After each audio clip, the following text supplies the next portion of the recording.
Here is a legend of one chosen by destiny, who must destroy a looming darkness, returning the light of a kingdom.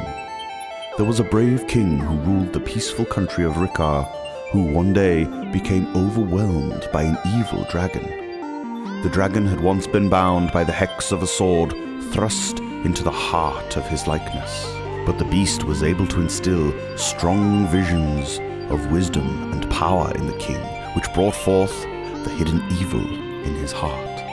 The dragon soon had complete control of him. The possessed king was then urged to remove the sword from the ancient painting, and when he did, darkness spilled over the land. The country declined greatly as fear in its people increased. The dragon summoned the evil power Mammon and commanded that he turn the people into trees. It was truly dark across the land, but there was a ray of light, the birth of Prince Theo.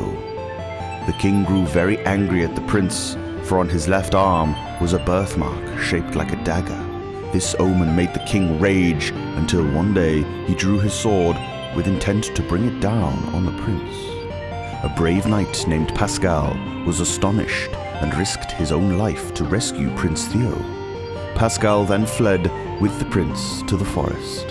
For fortunately, there were 3 powerful magicians who, to prevent the evil from spreading, concealed the king and his castle underground. One of the magicians had retrieved the Sword of Hope, which had been pulled from the painting then. 3 magicians secured themselves behind locked gates. Time has passed. The tide is turning. Now a truly important mission awaits you.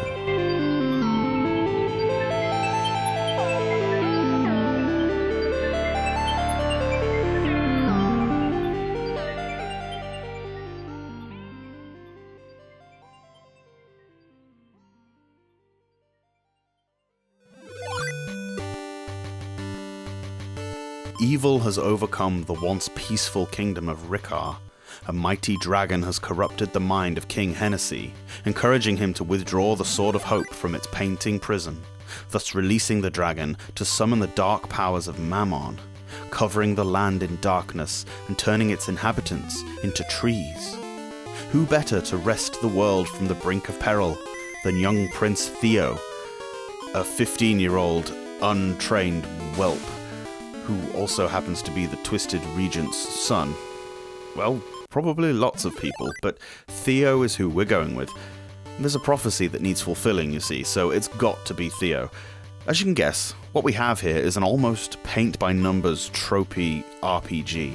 It's linear to a fault. You fight a boss who gives you a key that opens the next section. You collect the things to get the other thing to kill the bad thing at the end. Not that this is a problem directly, plenty of great RPGs have a similar storyboard. However, in the Sword of Hope, there isn't a great deal of exploration. The maps are pretty small, with the game artificially stretched out, with a constant, unavoidable stream of enemies to face. If an enemy is in your way when you try to move screens, you'll have to fight it.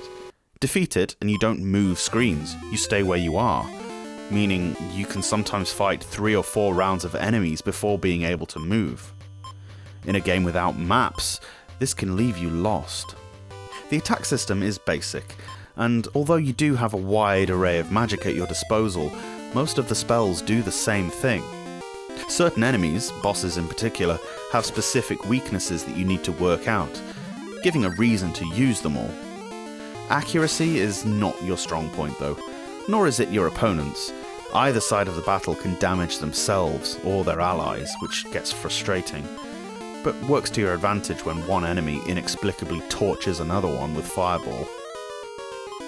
While the scenery looks decent, the design of some of the enemies looks a little childish and could have benefited from a little more attention to detail. There are no attack animations, sadly. The opponent's images simply move up and down. I enjoyed the soundtrack. There's enough variation to keep it fresh, and the composition is solid. There are some decidedly surreal parts. When you track down these 3 magicians, you obtain 3 eggs of power from their pigeon familiars, which you need to find the titular sword. It's pure MacGuffin. Why the power is in the eggs? and why the birds wait until you arrive to lay the eggs, once by hitting an ill-looking pigeon on the head to make it feel better, is not explained. Probably because there's no explanation to give that would stop this being a completely mad plot device. There are some Simon's Quest level cryptic parts that make just as little sense. Casting a spell in front of an altar to receive a charm, which you then wave at a seemingly ordinary looking pipe organ to turn it into a ruby. There's no real intellection in doing this, except that it tells you to in the walkthrough that you will have to use. Something that falls into the so bad it's good category, especially with some of these early Japanese to English imports, are the great blind idiot translations made famous by games such as Zero Wing and Metal Gear. The Sword of Hope has little in the I feel asleep league, but there are some gems nonetheless. Searching your surroundings for loot early on grants the narrative, you watch path, there's herb, and attempting to buy something in the shop that you can't afford gets you admonished with, Mister, you have not paid me enough for the gold. In a time before the internet brought people of all tongues closer together, you can excuse the translators. It adds to the charm of the game, and it's not as if you don't know what they mean. A personal favourite is the game's equivalent of a critical hit. You attack a vital part of the enemy. Delightful. It's not wholly fair to judge this game too retrospectively. Yes, the RPG clichés were already established by 1989, but they were by no means hammered into the ground. And the Sword of Hope doesn't abuse the formula, really. The graphic adventure layout is a pleasing choice which looks really good.